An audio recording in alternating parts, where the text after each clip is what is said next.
nice to see you back, Dev. Dev has been on hiatus for a little bit. Yeah, just getting back. From Ontario. Yeah. You We'll compete talk about that in again? later podcast. Devin? What's that? Are you going to compete again? I don't know, man. I've been retired since 2018, but Okay. I'm kind of thinking about it again. Maybe come back and do a masters, right? As soon as the men's wellness appeared, Devin was like, "I think I'm going to do it." Yeah, I was all over that. Yeah. Right? I might do men's wellness. Yeah. You Is got- that you for got- real? Yeah. I couldn't decipher if that was like a for real thing that Greg posted up, or is that? Yeah, that was real. Yeah. It actually happened in Brazil. Oh, It was a thing that is like probably just a one-off.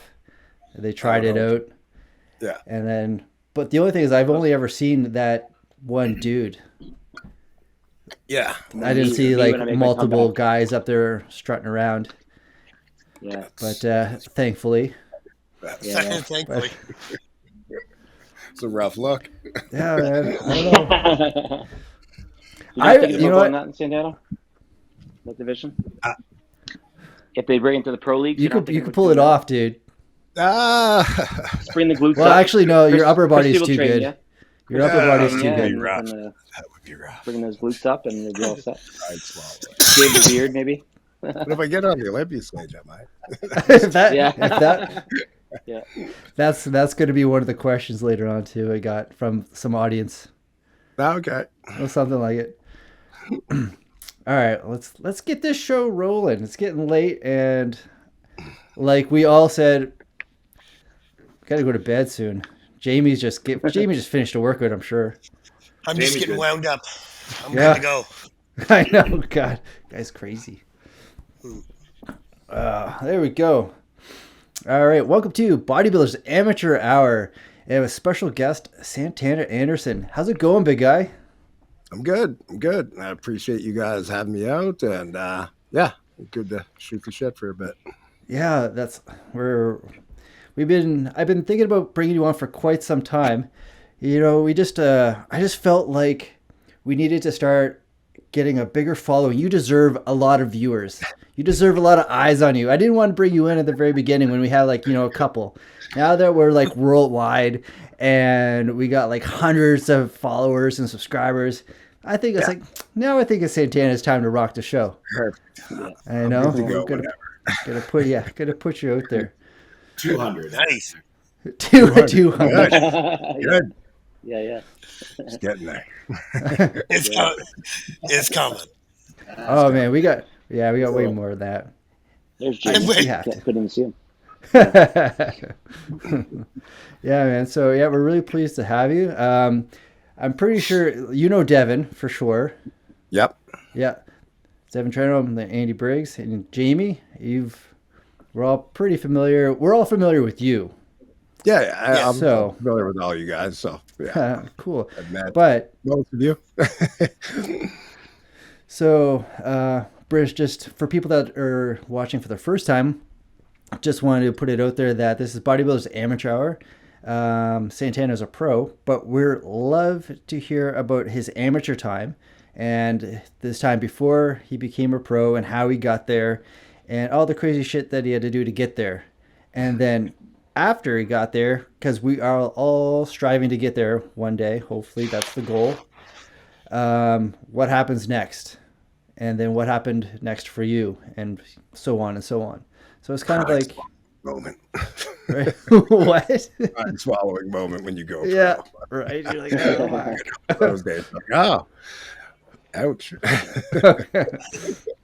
So yeah, exactly, and that's why we love educating like the amateurs about this, and even a lot of pros watch this too, just for the shits and laughs and giggles. And it's like, hey, yeah, that was me. I'm in the same boat.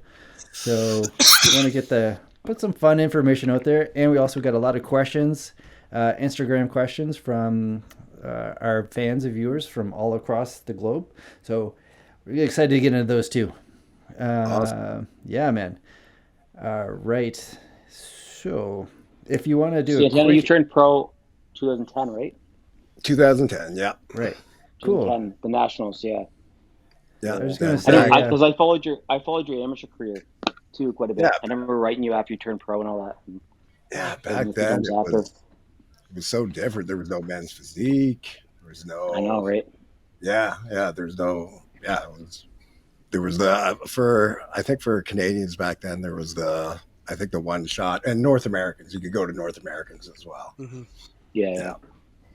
Josh, you just started during then, didn't you? Around 2010ish, 2009. Yeah, my first show was 2011. 11, okay. Yeah. 2011. Yeah. I remember we had you on. I worked at Canadian Muscle then when you turned pro, Santana, and we had. Okay. Were you with all? You were with what supplement company? You were with Allmax then, I think, or something. No, Fusion Bodybuilding. Fusion, but you were on like the face of their stuff, right? Yeah.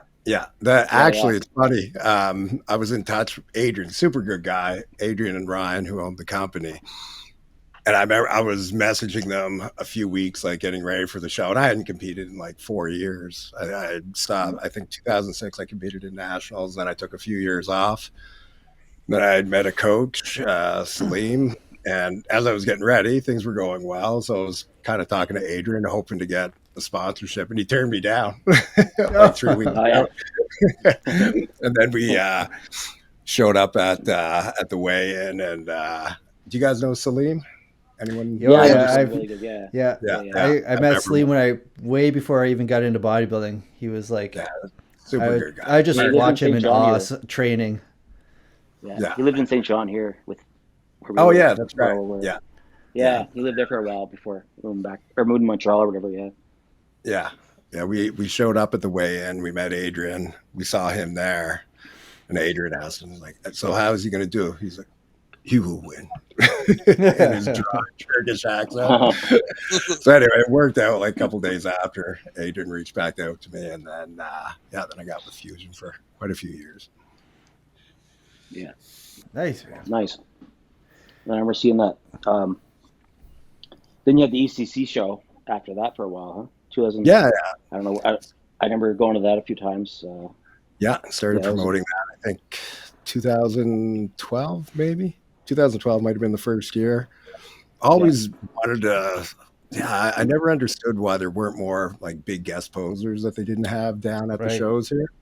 So, and I mean, it does cost a bit, but like we had Jason Ha the first year, and then I remember that. Yeah. Who else do we have? Justin Compton, right? Justin Compton was one of them. He came to stay with me for the week. I think he had another appearance in Ontario, so we hung around for the week. We also had Sean Roden, Phil Heath, Fuad, and Mimi at the end. I feel like I'm missing somebody. But yeah, it was cool. I think it's just it's awesome for people in our region to be able to see what the pinnacle of the sport looks like, because it's 100%. Quite like looking at pictures is one thing, but when you see these people in person, it's hard to fathom.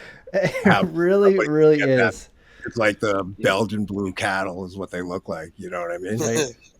Which I find is because like no one really knows. And then when you're training with somebody at the gym, like your buddy or your friend, or maybe like the kind of the douchebag beside you, and he's like, I'm going to be pro one day. And you're like, You're like, I'm going to be on the Olympic stage. Like, You're like, people have like, some people just have no clue. Even the low-level pro shows, there's what these guys dudes, are like. Yeah, just built all together different. Yeah, Phil Heath was down. He was down for a few days, and Hani came down that weekend as well. So, it was cool to have those guys in for everyone to see what it is, right? It was cool to hang out, like selfishly for me. It's like 100%. It would be Phil Heath for a few days. It was kind of all about that. That'd be awesome. Yeah, he's a super good guy too. What really stuck out with me, for me with him, is like when we went to the gym, we went anywhere, there would be a lineup of people, because I think he was like 4 weeks post Olympia, so he still looked really good. There'd always be a lineup of people at his workout or when we went out to eat, and he told me, he was like, I want to make sure that I give ample time to everyone. So it didn't matter where we went. You could add on like an hour and a half. And he would talk to everyone. He would wait right till the end. He was like, because I don't know if that's going to change.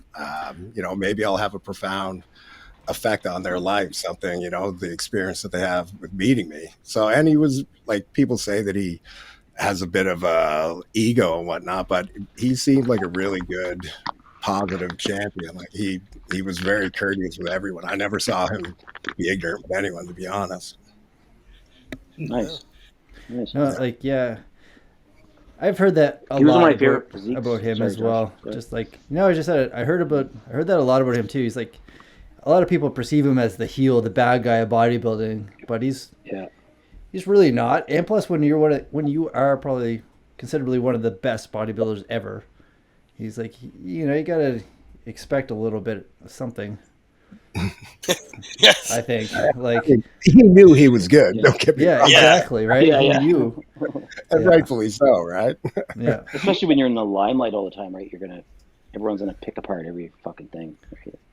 Yeah. And I think he was coming off of that, what was it, Generation Iron, that made him look like that made him look pretty bad. Yeah. or whatever. Yeah. And I don't think he expected it to turn out like that until it came out. And then, that kind of gave him a bad rap after that. But super nice guy, super professional.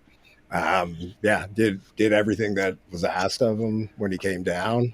And just friendly, open, easy to talk to.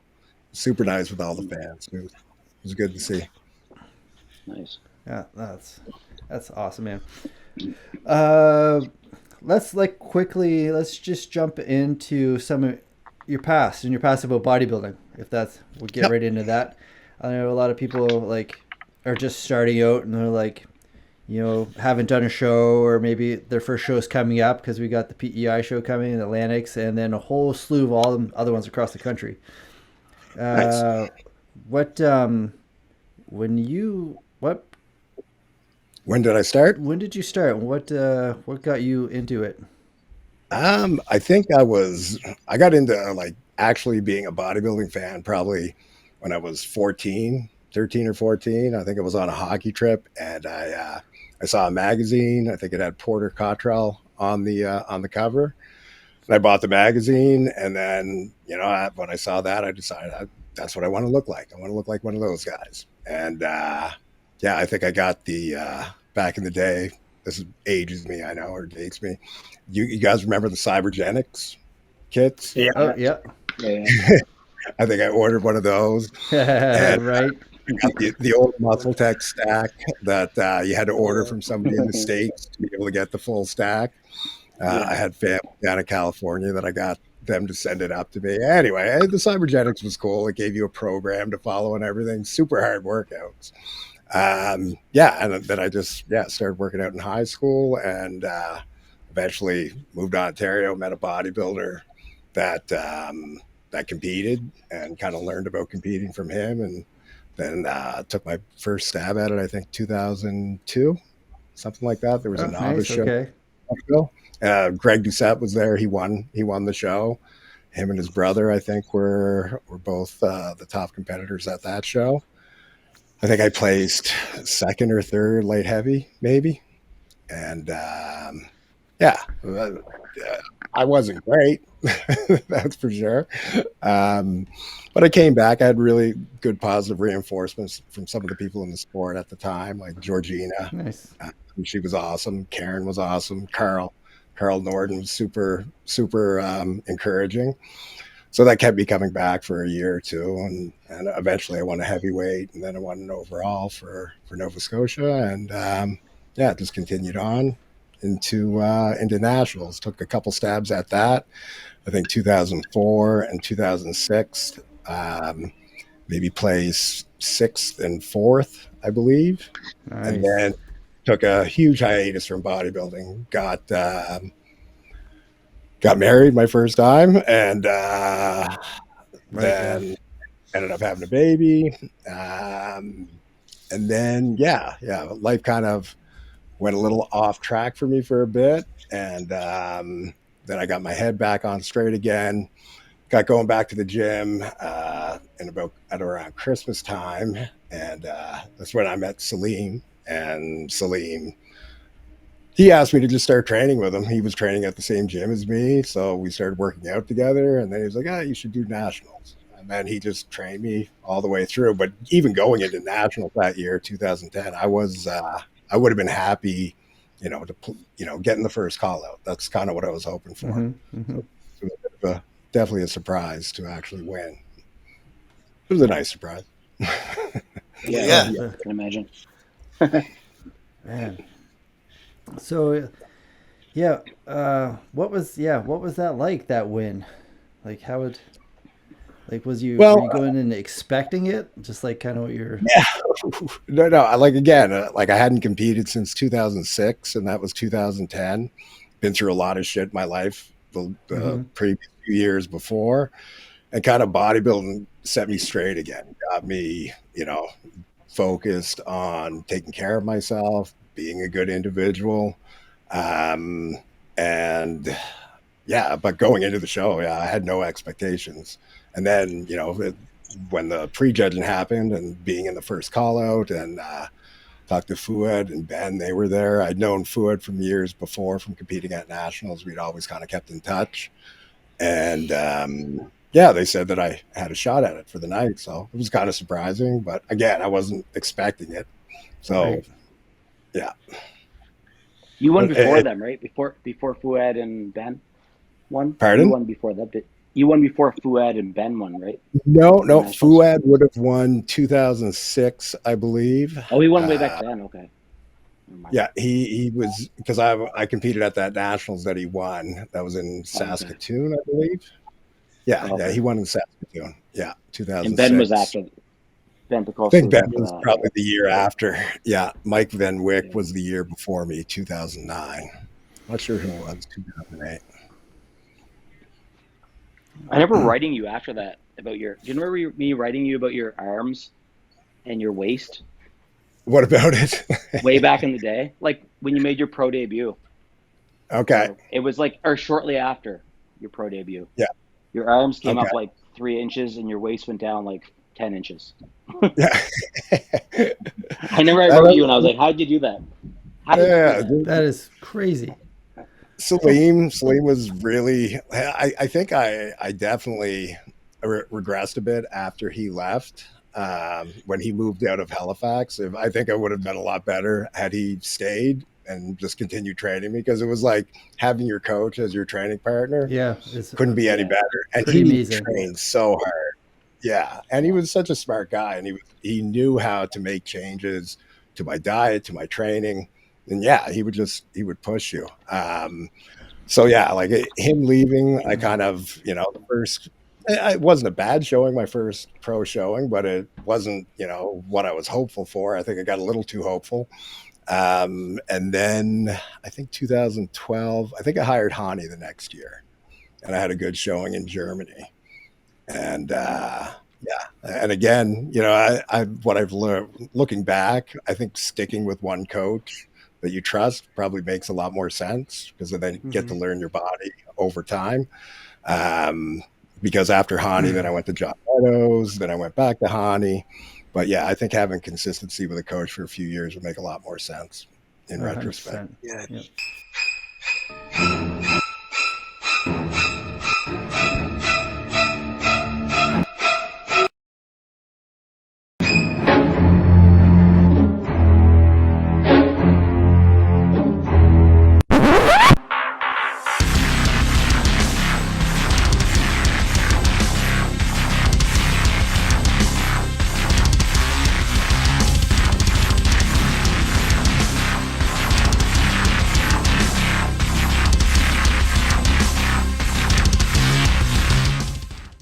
We're back. I'm going to put an ad in between that little thing there. There you go. For O2 Wellness. Yeah. Cool. There you go. Yeah. All right. Go ahead. So I was wondering, Santana, before you started bodybuilding, were you a skinny kid or a chunky kid or just average? Or I was like always the tiniest kid in my class. Like Bullshit. I was short. I'm still huge. No, when I graduated, I was like, I think 170 pounds, 169 pounds, something like that. I mean, I was into powerlifting a bit. Like I did a couple powerlifting meets, and I was fairly strong for that, but Yeah. I mean, I was short and somewhat stocky, but how stocky can you be at about 70, right? Right. Yeah, Short as in yeah. And 5'8". then, yeah, about 5'8" on a good day. I would say Yep. probably more Yeah, 5'7" so and 3/4. we're tiny. We'll go with 5. Okay, Yeah. keep 5'8", going. That's 170 is fine. not bad though. 5'8", 170 is 5'8". not bad. You're the I tallest was one five- here. I was I'm 5'6". pretty sure the tallest one here. It's me. Well, Andy's I think up there 5'9" or so, 10. Oh, maybe. Yeah, I was 5'8". 5'6", 150 graduated. Yeah, You played football during high school and university, right, Santana? Didn't you? Me? No, I grew up in Canso, small fishing Oh, I thought you played town, football village. in university. At St. X, I did. So because I You was did, okay. Yeah.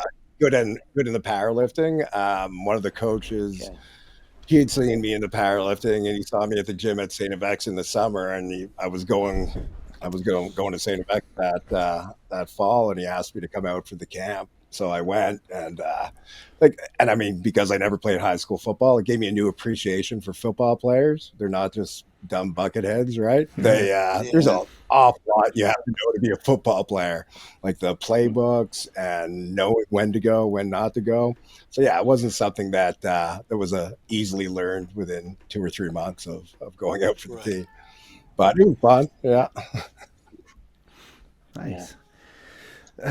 So, do you think, like, I find a lot of bodybuilders come from another sport, like football, predominantly. Do you think that helped and helped you develop the mindset that it took to get to become like the high level bodybuilding that you did, or where do you think that mindset came from, and how does one achieve that? Or you just have to be kind of broken inside? Yeah, I think you either just gotta have it or you don't. I don't know. Crippling insecurity. I think that's probably what what drives. Yeah.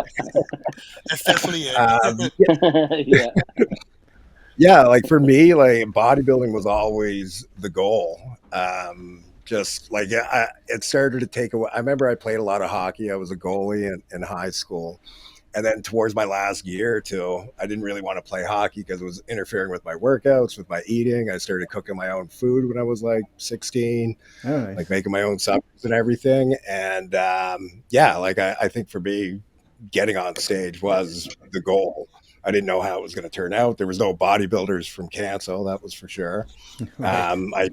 I've been to one show in Halifax, and I think Steve. Steve Parker won that show, and I was super impressed just to see, actual bodybuilders in real life. And then, Cool. then I ended up moving to Ontario for a couple of years. Ended up working as a personal trainer and at a supplement shop. And then, met my buddy Tim, and he was a competitor, and so he kind of helped me out, pointed me in the right direction. Ended up moving back to Nova Scotia and opening a supplement store when I was going to St. X. And I think cool. that was probably the first year I competed. I didn't know you had a supplement store. Yeah, what was that Yeah, called? yeah, I had it for You opened it 2 or 3 years, I think, when I was going to St. X. Yeah, tanning salon, supplement store, middle of Antigonish, and we would do well, and then I would spend it all at the pub. Right. Yeah. So you were always kind of an entrepreneur and businessman, like at heart as well. Yeah. My that's what I was going to family, ask. Do you find bodybuilding helped you with that a lot? So if people don't, I just want to say, if people don't know, Santana owns O2 Wellness, which is in Burnside and Sunnyside Mall. It's a fantastic gym. There's really nothing like it in the city. I used to train there. Unfortunately, I don't anymore because I moved, and now the distance is just doesn't make sense. Sorry, buddy. Yeah, I understand. Don't take it personally. No.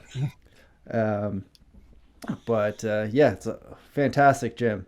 So sorry, just go on. I just wanted to put that out there. People are wondering, like, what are they talking about? I don't know. I think like seeing my parents being entrepreneurial, they, my father always like he was a fisherman, but he also purchased like buying licenses, and so we bought crabs. He bought crabs. He bought lobsters down there. So I think that seeing how like it wouldn't matter how long the hours were, he would just continue to work at his goal until he reached it. I think that instilled those kind of values in me. My mom has a real estate brokerage.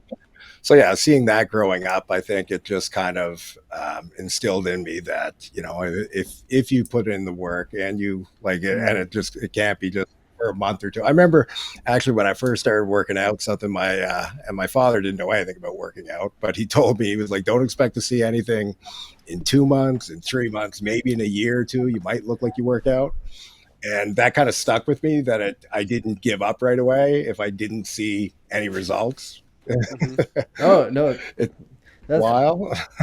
Yeah, no, that's amazing though. That's like fantastic advice, especially coming from someone. Yeah. He you just really kind of care told about. me Yeah, the guys that you're looking at. Huh? Why did you say most want to see it right off the get go? So it was good that you had that. Oh mindset. yeah. And then it's not coming that quick. Yeah, you see that a lot Sure, nowadays. That people expect to, you know, achieve a lifetime physique in the first 2 or 3 years of going to the gym, and it just doesn't work like that. You have to put in multiple years for an extended period of time without any real guarantee that you're going to end up the way you want to be. But you got to do it because you love it, right? Right. Yeah. Yeah. Exactly. Oh, for sure. Like I'm still training. We're all still training, but always trying to get better. Always trying to get better. Yeah. And always, never really ending up not, where we want to be. Right. But that's the goal too. That's how you always keep pushing and getting better. 100%. I feel at my age though now, I know the pinnacle is over. I know I'm over the peak. So I'm just trying to, and I'm not pushing. Yeah. Yeah. But I beg to. Okay. Sorry. Go ahead. Yeah. No, I'm not pushing things the way I used to. I just want to maintain, you know, a physique that I, you know, still look like I work out at least, and look like a bodybuilder. A little bit more than that. Even though you're doing all right. You're doing all right. But it's hard to. It's hard when you've been somewhere and then you know you're not going to be there again. It's, you know, especially when you stop competing, you kind of wrestle with that, with the fact that, hey, so I'm not going to have a big fat off season again, because I used to like the big off season. I know they're not in style anymore, but I used to enjoy getting heavy and getting strong. And I still think that there's some value to it, even though if you look on social media, it seems like there's everyone just main gaining or whatever. Main gaining. Yeah. That's that thing. Main gaining. Yeah. I think it's a little different now because eyes are on you 24/7, like 360 days a year, like with social media, right? It's hard to get heavy and put yourself out on social media now and feel comfortable and not feel good about it, right? There's no more posts to make. The more posts to make, you get too heavy. Right? No one. Yeah, it's hard to post pictures of yourself and like heavy and overweight and like put a sweater on. Yeah, exactly. Right. Yeah. That doesn't when get the likes. When did you retire, Santana? What year did you retire? Like stop? 2016. I think was the last show that I did. Yeah.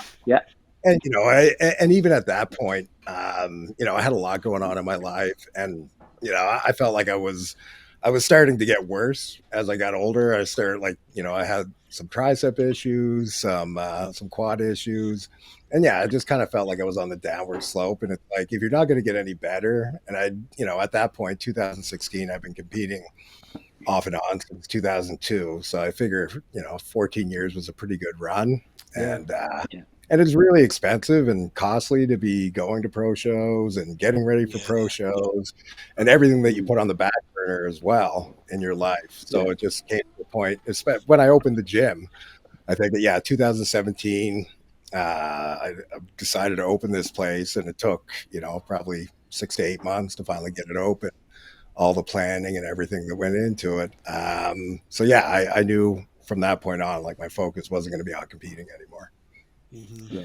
No, fair enough. You had to. That's funny. That's what I competed too. 14 years competitive. Yeah. And then retired. Yeah, that's a good stretch, 2 years, right? That's a pretty 2 good years up run. here. Yeah. That's Yeah. Because you see a lot of people like stay around forever, right? They're in their 60s and they're still competing. Jamie's there. He's still Let's going. Oh, Hey, look, hats off to anyone I that don't think does it. Jamie's Like, 60 yet. I'm not throwing shade at I'm not. anyone, but I'm not I 60, think but it's I'm awesome. 50. You're not, are you That's 50 awesome. now? I'm But 50. Well, you look But- 30s. You look Yeah, younger than Jamie me, so still that's is good. getting better. Yeah. Like his best Yeah, showing yeah. was like not too Yeah. long ago, right? So hmm Yeah. Amazing. Still getting better. It's like Ronnie-esque. He just kept on. Well, he started to falter, I guess, towards the end. But yeah, there's some old guys that look really good. Like Dexter Jackson, he held his own for a long time, right? oh yeah, Oh man. yeah, For a long time. 44, I think he wasn't he? 46 Yeah. maybe. Well, that Yeah, was Yeah. Roden. Roden was up there too. Yeah, he was. Yeah. Yeah, 45, I In think. his 40s too, yeah. Gives me a little bit more hope for my last show next year. At How you feeling 41. anyway?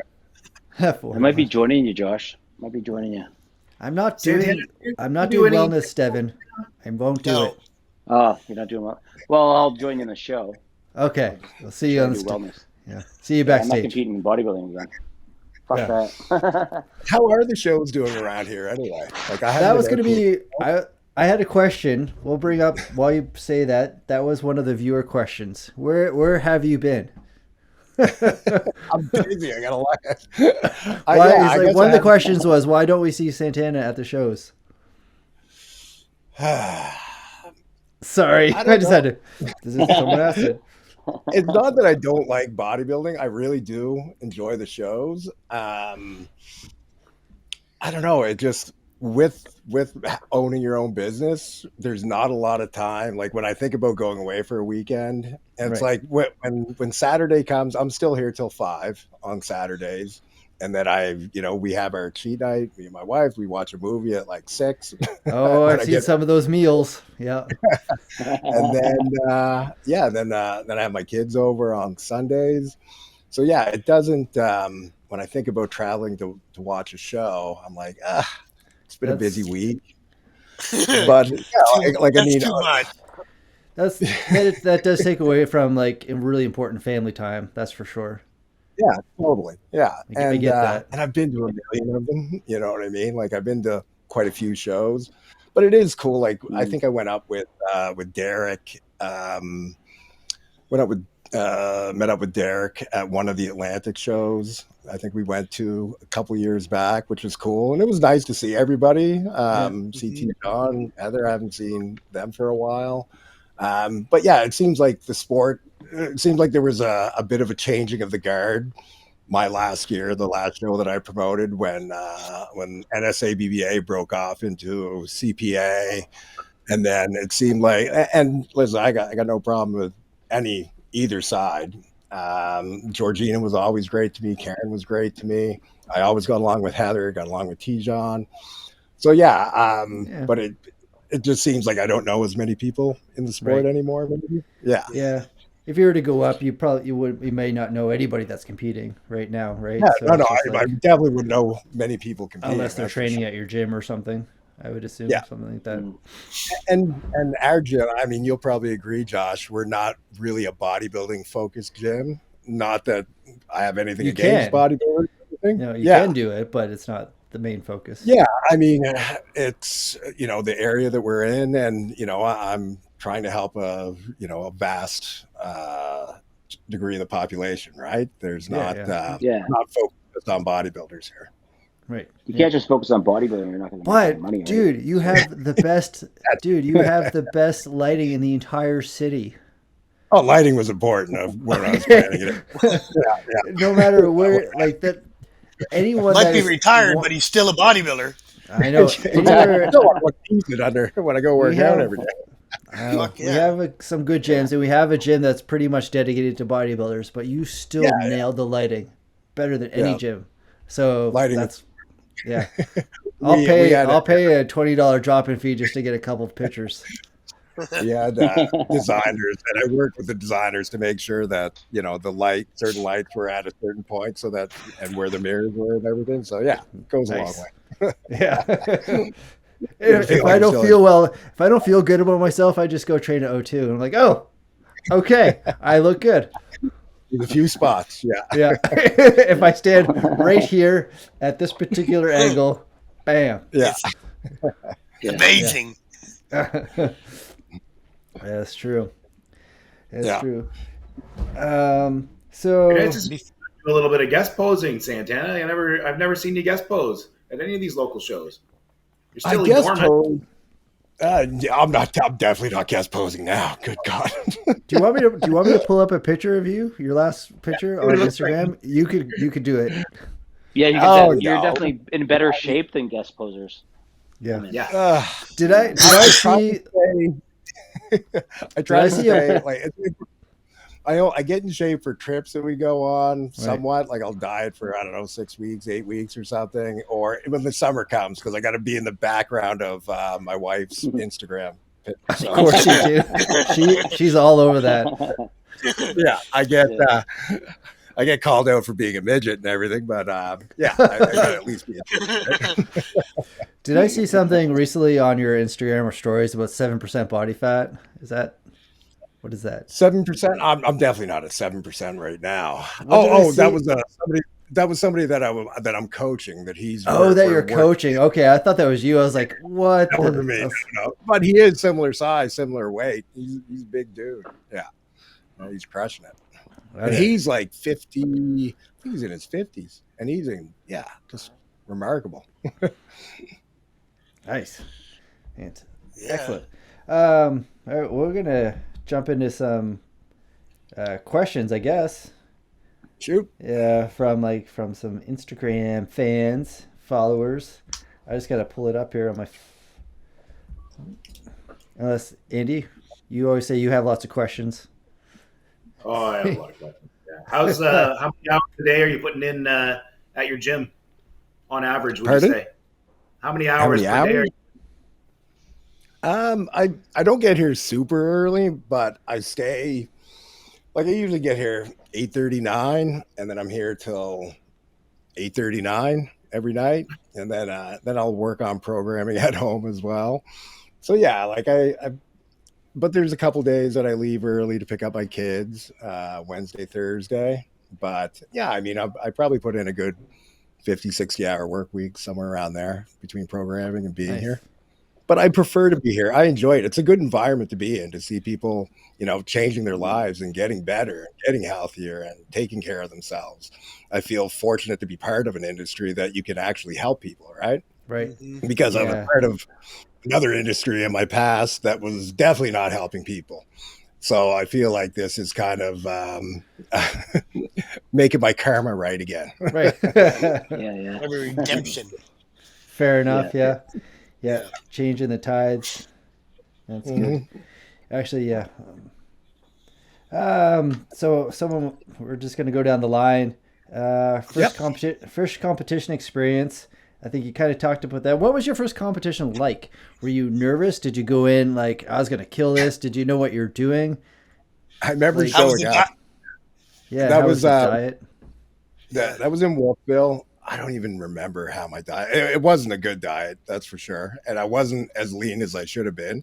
I don't think until you actually compete, you realize how lean you have to be, unless you have a coach taking you through. And I didn't have a coach.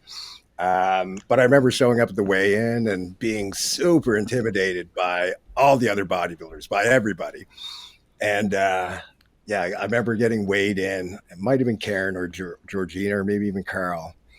But I remember peeling down and asking them, like, is this okay? Should I be here? Should I even be here? Or like, I was ready if they told me no, that I was just going to go home. And then I remember, good for you though. It was the big niacin craze before you went on stage. You took a bunch of niacin, you turned purple, and and everyone was eating.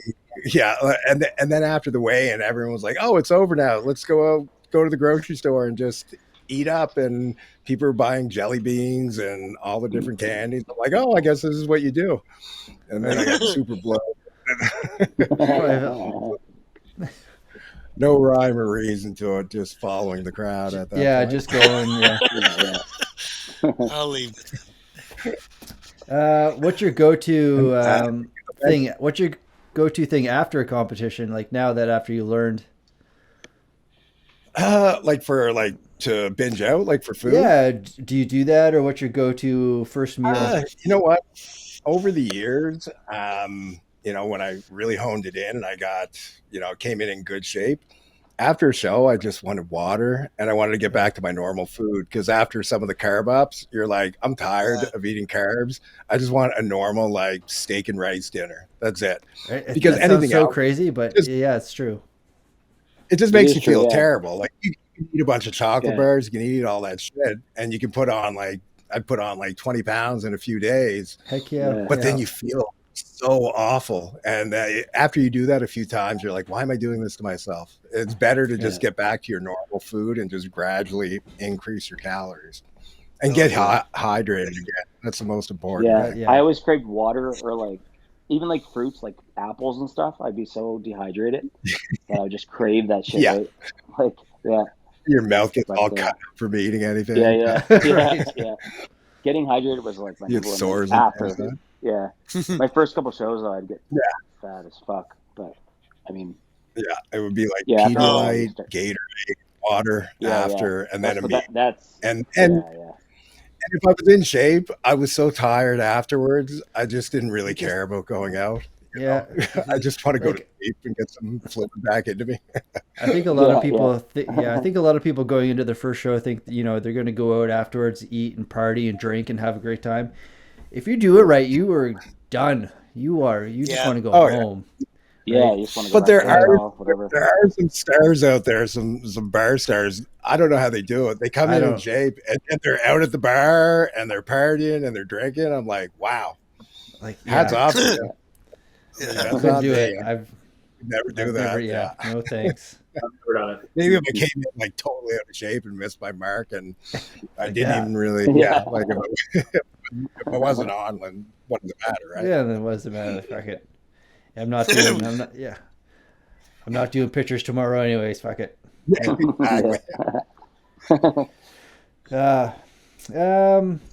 When you were competing, when you're trying to get up to your pro card, what was your off seasons like? You said you liked to get heavy, so some of my better showings would have been with Hani. He trained me for the Germany show in the off season. I worked with him the whole year, and I think we got up to like 7,000 calories a day, and I think my weight peaked out at around 270. Somewhere around there. I was super strong, but I still have like visible abs.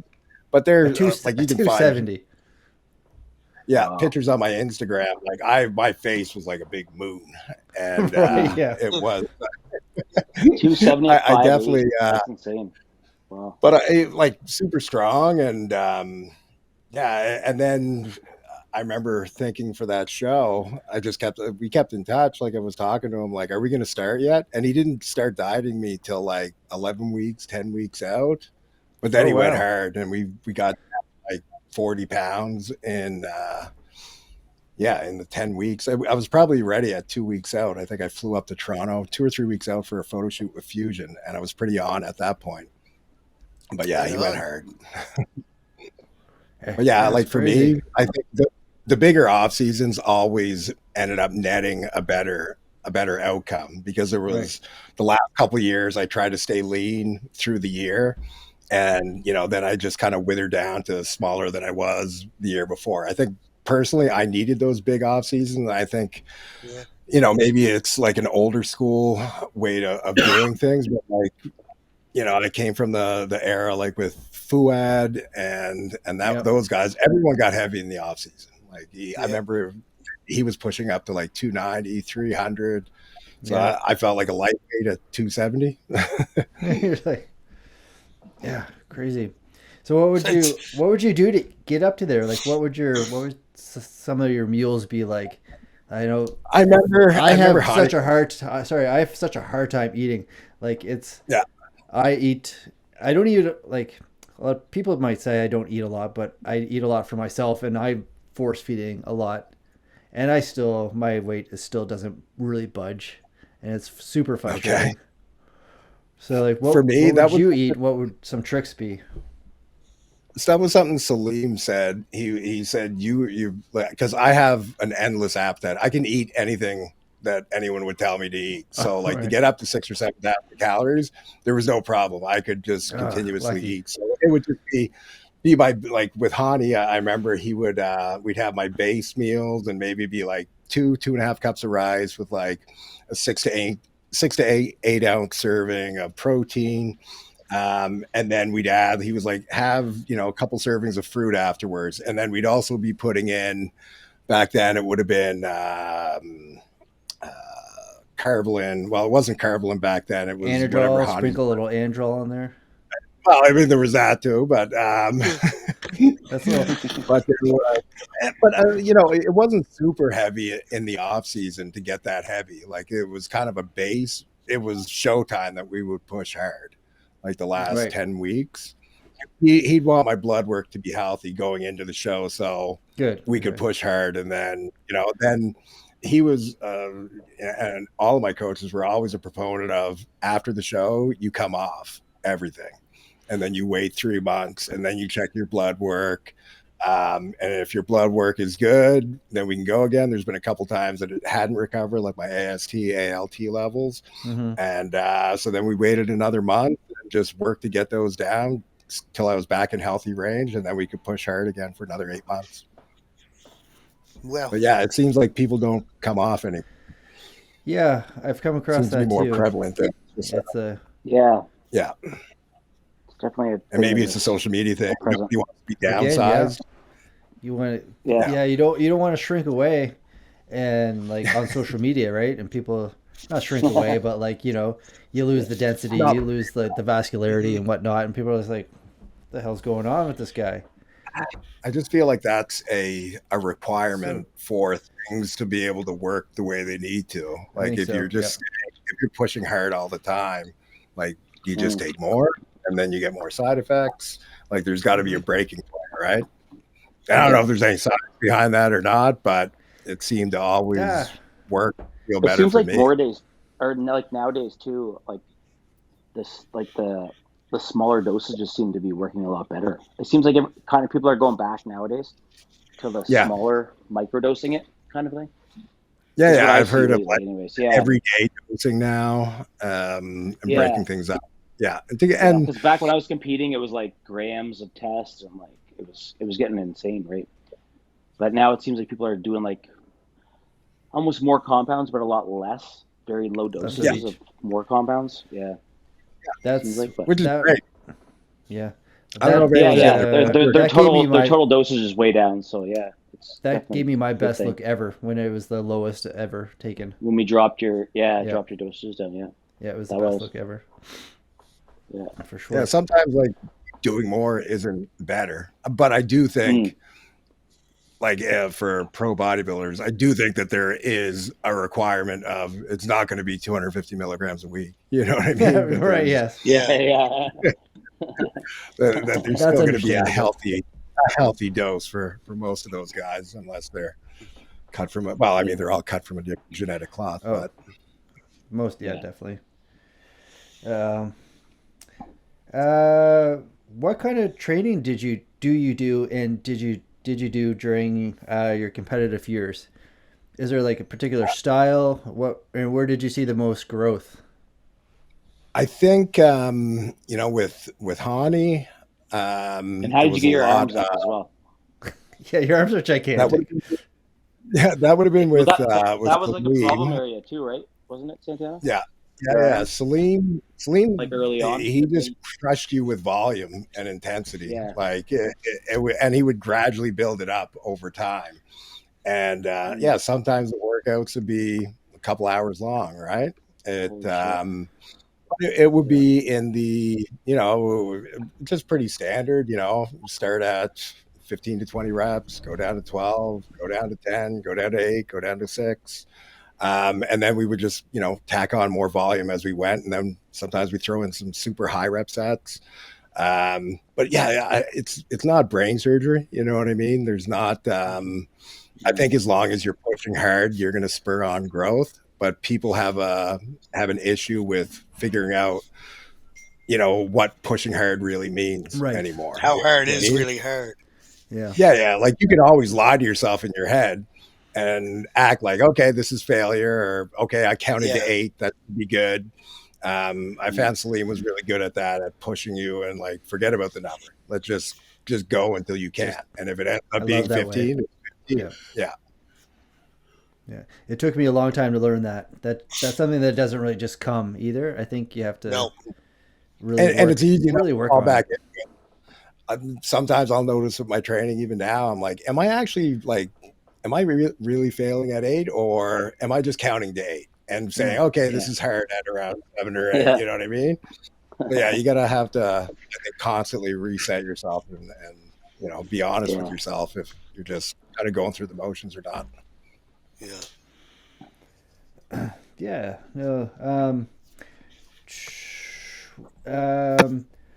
Did you do your first show natural?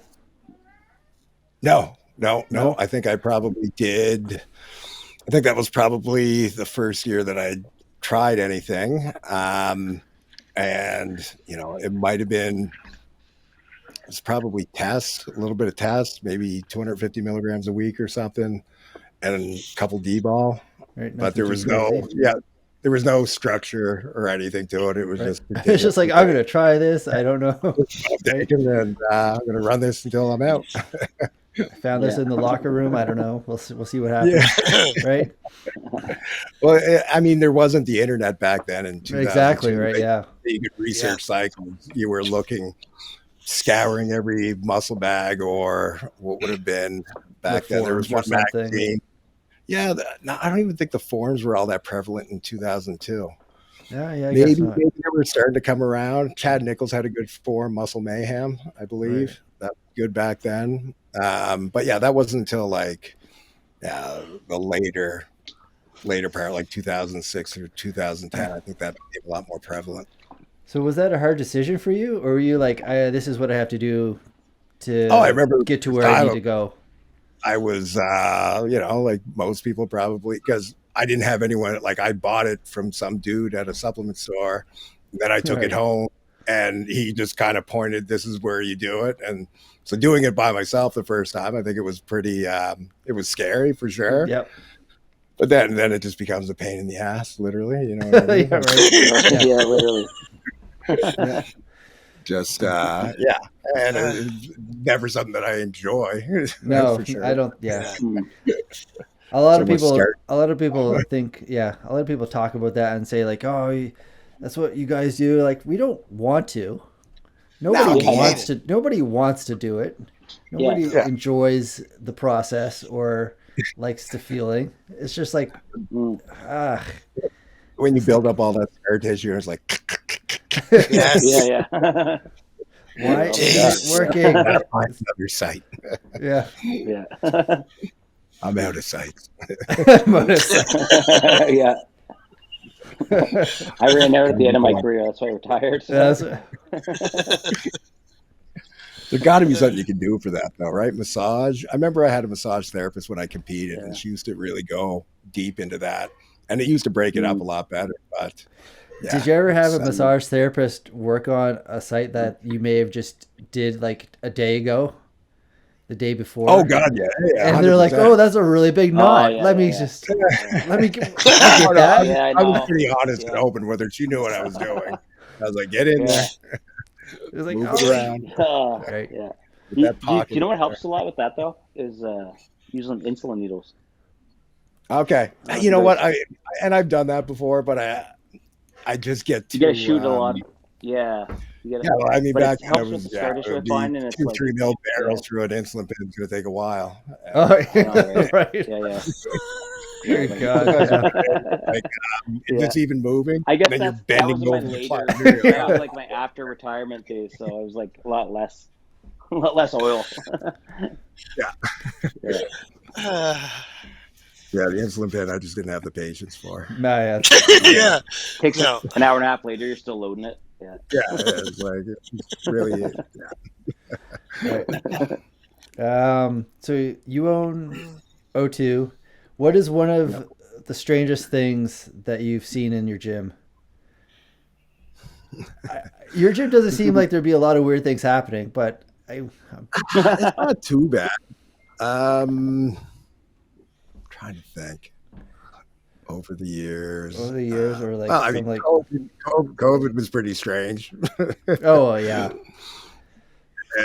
but I think that was strange for the whole world, and that continued for a while. I think that opened my eyes a lot to how political, everybody is, and seeing how staunch some people were on different sides of the coin, and having to stay neutral as a business owner to some degree was definitely, I mean, that might not be the strange they're looking for, but that was probably one of the most difficult things to deal with, because you don't want to alienate 50% of the population because of your views. Yeah. But you also want to kind of stand for what you believe in a little bit too, right? Yeah, so you have your own beliefs, and those are also important. Right? Yeah, for sure. So yeah, it was definitely a bit of a tightrope to walk, but yeah, I think I stated how I felt during the time, and there was we had a gym board, Nova Scotia Gym Owners Association, and I felt like I was kind of you ran on that, the other didn't side of. I ended up being the president. I don't know why they ran that. elected me president, because most of them were opposing views. But, okay. Yeah, but Sean was awesome. He was in the group. There's a couple guys that blended. They were great, but yeah, definitely, the conservative versus the liberal view, and and I lean a little conservative. So yeah, that's all good. No, yeah, it's a. Yeah, no, that makes sense. You gotta stand your ground when you can. Yeah, but I wish I would have stood a little harder, seeing the aftermath of everything. Anyway. Oh yeah, but you survived. We all do. You survived. Some people didn't, unfortunately. Yeah, but fool me once, shame on you. Right. Yeah, that's right. Again. All right. So you talked about what you like to eat afterwards, but someone wants to know, what food do you guys, this is for everybody, what food do you think is highly overrated? What do you think everyone loves to eat after a show, or like just whenever, but is like actually like not great? Like, for example, highly overrated for like post show, or during just in general. Prep. Like everyone loves, I think, like sushi, for example. Sushi's good, but I think it's really overrated. I think so too. No, I don't like it. I like sushi. Like only like once every 2 or 3 months is good. I can get my fill of it. I'm not going to eat it every week or anything. And I definitely that wouldn't be my post show gorging. That's for sure. Or like pizza. Pizza's okay, but everyone loves pizza. I'm like, yeah. It just makes me feel awful every time I eat it. Right. Post show are so fucked up too. Like, I mean, the stuff we crave then is like totally different than like normal, right? Oh yeah. I find for me especially, you're so. I've had a carb up would usually derail any of my cravings, and then I don't want to eat carbs anymore. It's like, and Andy used to junk load like the whole week, right? Pretty much. Well, just for just the night before, big time. But then you'd want like a burger after. You don't want any more junk food, like all the candy that you bought. Yeah, I know. Oh yeah. You're sick of it by then. Yeah. Burger or bacon or something. Yeah, by the time the show's done, I just want a spaghetti or something like that, something light and. Yeah, I just want not that sugar anymore. Yeah, we eat that sugar. Yeah, it's just garbage. What do you care about? Like, done with this. It's like, for example, like peanut butter. Like, I crave peanut butter when you can't have it. Like, going into a show, you're literally like, I remember one show, Devin gave me a tablespoon of peanut butter at one particular time throughout the day, and I would have it, and it'd be like a sucker. I would just savor it and just like have it on a spoon, and just like walk around with it because it was the best thing ever. But do that now. Do that now. It's gross. Well, it's good, but it's not like as good. Now you're eating like 7 tablespoons in I am. And I was like, oh my god, I can't eat peak all week this. per day. Yeah. I got a little story for you, John. Josh doesn't diet anymore. Yeah, go ahead, buddy. When I used to work for Irving, I was a block planner, so I walked around in the woods all day. So I had one meal, ate that, and the next meal was, I think Andrew Pierce had me with a shake and a scoop of peanut butter. I think it was maybe a tablespoon or 2 tablespoons. So I had a little dish. So I'm walking around in the woods and I can fucking start to smell peanut butter. I said, "Oh my god!" I said, "I'm getting bad, like really bad. I can smell peanut butter." Anyway, so I sit down to have my lunch probably half hour later, and I look in and my peanut butter. The little Tupperware dish, the bottom broke out. It was all over my jacket inside. I was smelling it for an hour, thinking I was going to return it. Thought you were losing your mind. And then when I went to go have it, it was gone. All right, man. All right, you got to be honest. Did you lick your jacket? Yeah. But I do remember Oh. one time setting my food on the dash, and my buddy pulled out, and the fucking thing went on the floor, and I had no food the rest of the day. And I'm looking in the truck. I just picked the chicken up, put it back in, whatever rice I can get without the sand and stuff on it, and I know where to lie. I ate every bit of it, sand and all. Yeah. You got to. I had no more food. Yeah. That won't hurt you. I didn't. I was just like a fucking partridge. It just doubled and just kind of grind my food. Partridge. Anyway. All right. This question's good. Okay, what would you do if you could win the Olympia, right? If you had the chance to win the Olympia, I'll just read it. What would you do to win the Olympia? If you had to sleep in garlic pizza sauce for the entire year, would you do it if that would mean that you would win the Olympia? Yes. If you had to put garlic pizza sauce on your bed sheets every night and sleep in a big puddle, would you do it? Yes. Would you put up with her not going for it? Maybe at a different time in my life. Right now, That's what I was gonna say. Back when you're competing, but not anymore. Maybe Not back now, then. yeah. Back then, do you think you would? You would be like, "Fuck, I'll do whatever it takes." Oh my god, in a heartbeat, I'd be all over that. Yeah, you have to. So you get up, you be smelling like garlic, be smelling like basil pizza sauce all day. Fuck, I eat fish all the time. I stink like fish all the time. So Yeah. Fuck yeah. Has to be garlic too. Would you do it, Andy? problem whatsoever. Absolutely. Probably still would. It's a means to an end to change your life, right? I guess it could. Yep. Yeah, what's the Olympia worth? Like for $500,000 now? Yeah. Yeah. And then it's everything else that comes from that afterwards too. Yeah. Yeah. So it might be I worth it guess right now. I would do it too. Yeah. I guess I would do it too. Even today. Yeah, I know. If I was Santana, I don't think I would, but if I was me, I would. It's like I get where you're going with that. Yeah. I don't know. Where was I going with it?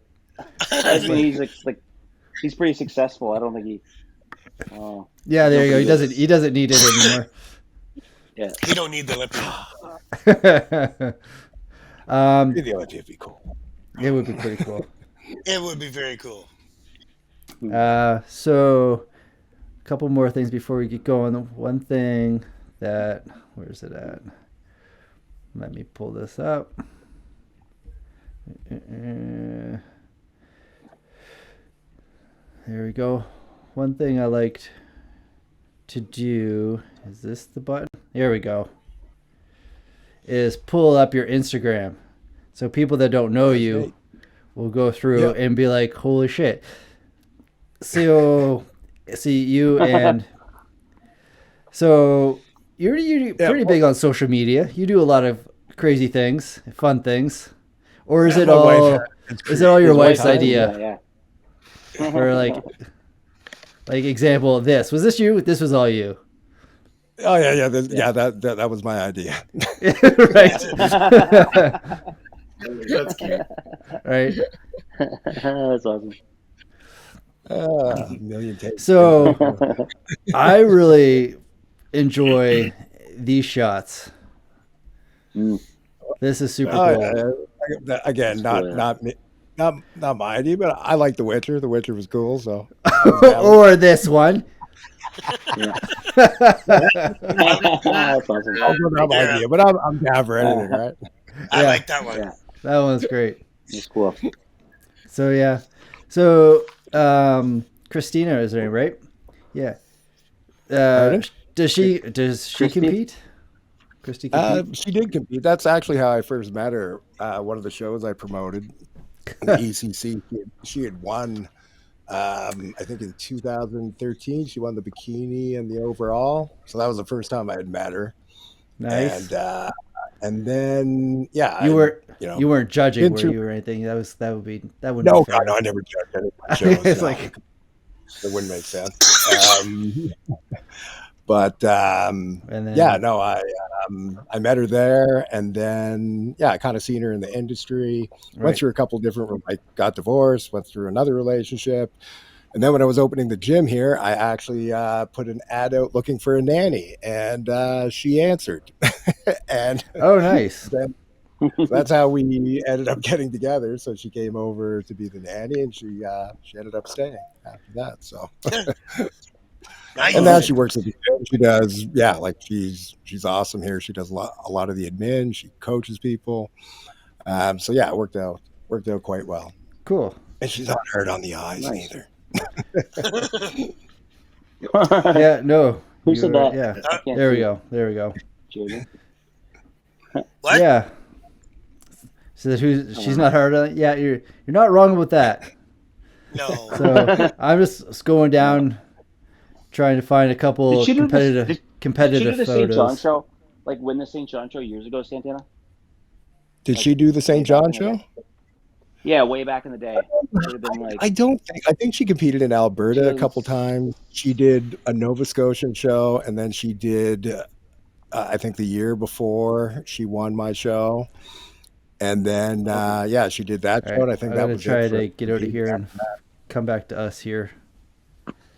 There we go. and her sister's a nun, huh? Her sister's a nun. I never No, think that's both her like to be- sister. Yeah. Yeah, Her- twin sister. her- Yeah. Her twin sister. She was. They're both crazy athletes. Yeah. Like her twin sister was on Team Canada bobsled. Played St. X hockey. And she worked here. She was our head coach at the gym for the first few years we were open. That's pretty cool. But then, it was awesome having her. Awesome coach. She was here today. She still comes in, gets her workouts in. Nice. She just felt like that was the direction she was pulled in life, and she seems. I know she's a lot happier for it. Yeah. So, good Good to see for her her. happy. Yeah. Before we go into I wanted to show everybody a couple of your contest photos, but before we go in, this is amazing. Like That's awesome. that's so cool. You pull Every that. You guys Halloween. pull that off so well. We pull out a new. Yeah, where do you That's awesome. Where do you guys come up with the ideas and the costumes, and where does that all? She runs it by me about a month or two out from Halloween, and we just order them on some cosplay site. And that's Do you it. ever go to a cosplay like Comic-Con or like Helicon or? Would we ever go to those? Yeah, No, do you? No. Oh my God, people would No, swarm God, no. you. People would swarm you. You'd be signing I autographs know. left and right. Especially with muscle and stuff, right? No, 'Cause they're not but- used to that. Yeah. Seems like a lot of weirdos. Who does that? So, Who does that? Ian? No. I would definitely do that. I'm a huge nerd, man. You know that. seems like it might be problematic. Yeah. It's good. It's okay on Instagram, but we'll keep it at a distance, right? Yeah. Nice. All right. Just going back. Yeah, it's been a little while, so I'm just flying. Oh, through you're looking these for a pictures. contest photo. Yeah, you got to go way back in the archives to find a contest photo of me. My fingers getting tired, man. Scrolling through here. Every once in a while, I think about posting an old contest photo. Yeah. I'm like, I can't. No, Just reliving old memories. I find it. Yeah. exactly. about the- I just let it down. How about these ones here? What are these ones? That would have been probably my last year competing, 2015, 2016, somewhere in that range. Yeah, I think that was 2015, 2016, somewhere in there. I was on my way out at that point. Things were getting worse. That was Your midsection, like tiny midsections. Jeez. Still, Just shredded too. right? Yeah, I think Right, that right, was funny for those shows. Yeah, that was 2015, I believe. You look so Go different back a without little. the beard. Yeah, I know. I couldn't Right. shave it now. It's like I have no chin. It's like my artificial chin.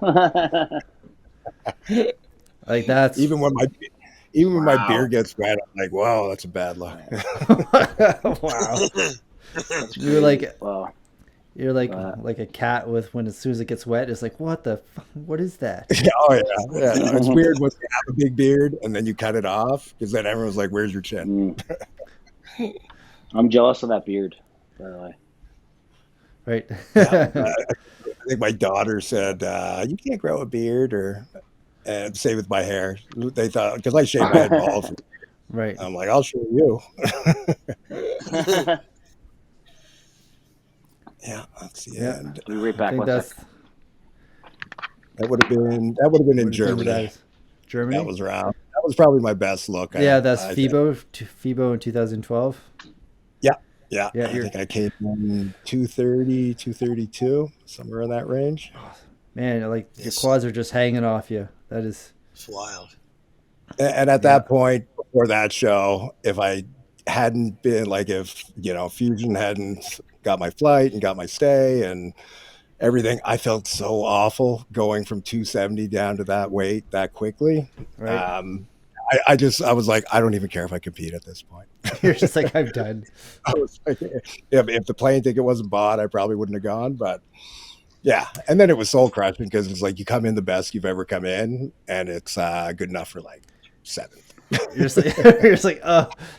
I'm like, ouch. Right. Johnny Jackson was there. Yeah, I mean, like he's a phenom in itself, right? So yeah, I mean, it was cool, but yeah, I remember that was probably the most crushed I'd been because I was hopeful for maybe getting a first call up, but those guys are so good, right? I mean, it's not that they deserve it or anything. So yeah, it's eye opening going to the pro level. I mean, it's cool to see like guys like Chris Bumstead from the area do so well, and but it's very few and far between does anyone do well when they get to the pro ranks because it's the elite of the elite, right? Right. Most of the time, people get their pro card, and they're signing their retirement. Check pretty much, right? No, that's... I'll never be competitive again in my life. Yeah. So yeah. There's that. Awesome. That's pretty crazy, man. I think that is it for on my end. I went through a lot of the questions. Do you guys got anything else for him? Yeah, I want to know who was stronger, you or Salim? Salim, 100%. That's what pushed me so much. Oh my God. It was like, he would just pick a weight and he was like, we will do 30 reps on leg press. And he would always go first. I'd be like, for fuck's sake. I guess I got to try. I think that's what pushed me so much. Was that so strong. He was so strong. Yeah. And such good form, such good technique. And he just, he was a beast. Yeah. Yeah. Couldn't have found a better guy to change my life at the time. Yeah, that's amazing. I remember seeing him in Halifax there when I pretty much first started getting into training. It was just wild to watch this guy work. And big chest, big arms. And I was only 130 pounds at that time, and I was just like, oh man, only probably 10 more pounds than I am now, but whatever. Anywhere I ever went with him, they would always people would point out how, you think you'll ever get that big? Yeah. But it was good. It was good to have that too. I never seen him go to my gym in St. John when he was living in St. John. and he put 4 plates on like a warm up, like it was a warm up, and just like rep right out. Oh yeah. Like, what the fuck is this creature? Just didn't make sense. No, it didn't. No. Yeah, man. Not only super smart too, like very intelligent. Like he has PhD in I believe in engineering. Like just, and then he would just go deep on every topic of bodybuilding to figure out the science of it, and then spit it back out to us. So yeah, it's good having him. How do you feel about when you say the science of bodybuilding? How do you feel about like the trend that's happening right now with like old school like training, moving the weight, just grinding it out, or the science-based training where everything has to be perfect, the form is right on, you're out there with like heart rate monitors and calibers and checking every friggin' angle. Lasers. Lasers. I try to keep an open mind with like the science-based stuff. I will say like, and there's a lot of really good stuff that's come out of the science base, because science is always evolving, right? So you don't want to kind of keep your head in the sand. However, like it's also good to look to the guys that have got the biggest, right? That have really excelled in the sport and what they've done, and watching how they train. And yeah, genetics come into play. Yes, drug use comes into play. But I think the elite would still be the elite without the drugs too, right? Oh, 100%.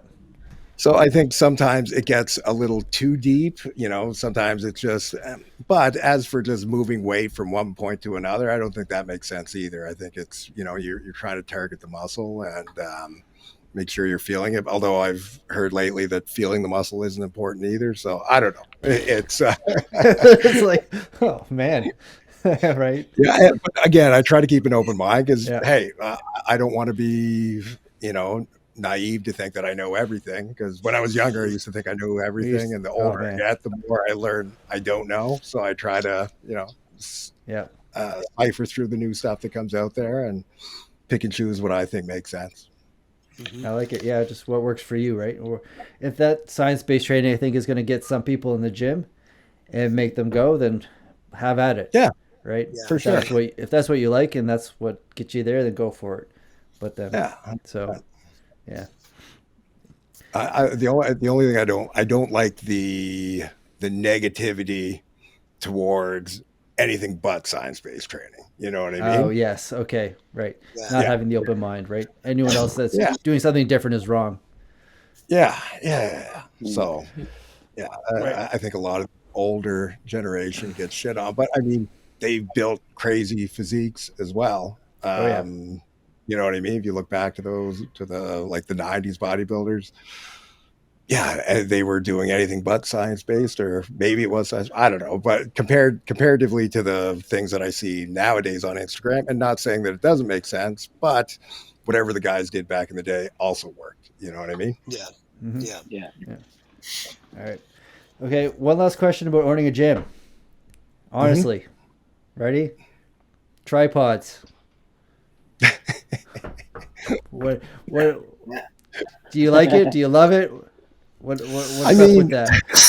People are losing their shit over it now. It was like a thing, and now it's I honestly find it really amusing just to watch people lose their shit now on Instagram and TikTok. It's super funny.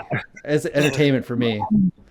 I think you just have to be conscious of your environment. Like if the gym is packed and there's no room for anything, you're setting up a tripod, it's just kind of a douchebag move, right? But you pick your times to go to the gym that you're going to film content.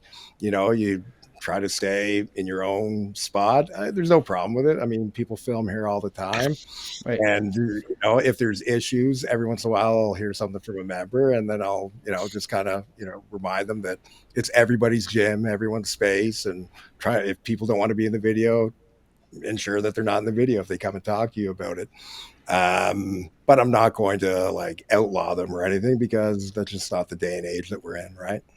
Yeah, fair enough. That makes sense.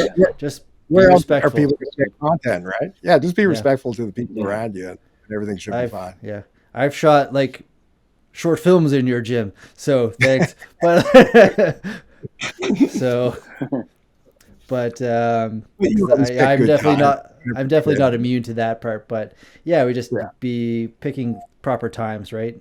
And knowing the place. Yeah. Cool. What are you guys? Andy, Devin, Jamie? I'm good. Yeah. I think we covered a Great, lot. buddy. Thanks. Yeah, Thanks man. a lot. Yeah. Thanks for coming Really- on, man. Appreciate that. Yeah, thanks for having me on. It was a good time. Yeah. I love bringing up the old memories. Appreciate it. And well, thanks again for sharing your time. I know you're still at work. You probably want to get home now. So really, like, where are you at? right. Nice. You go put on your costume and head home. All right. Yeah. All right, guys. Awesome. Thanks, buddy. All right, Appreciate you. Thanks, man. Hopefully we'll Thank see you at a show here coming up. I'll talk to you soon. Take care. Thanks, bro. Later. Why does Devin have balloons? Okay. See I have no idea. I didn't do that. Did you I see didn't do that? that. I didn't touch anything. Yeah, I saw that. I thought there was balloons behind me going off. Was it actual balloons or was it something Yeah, it was digital? balloons. I don't know. I didn't touch anything. That was a digital thing. Was there a balloon on your roof? It wasn't No. mine. No, it was Devin's. Oh, it was Devin. Oh, I thought it was Santana. Did you do that? No, it was Devin. I don't know what just Yeah, it happened. was balloons just went off behind me. I don't know either. Well, I hope we got This it. is a new phone. This is a new phone since we did a podcast. Since I did a podcast last. Yeah. That was okay. Cool. Whatever. I'll go with Good it. ending.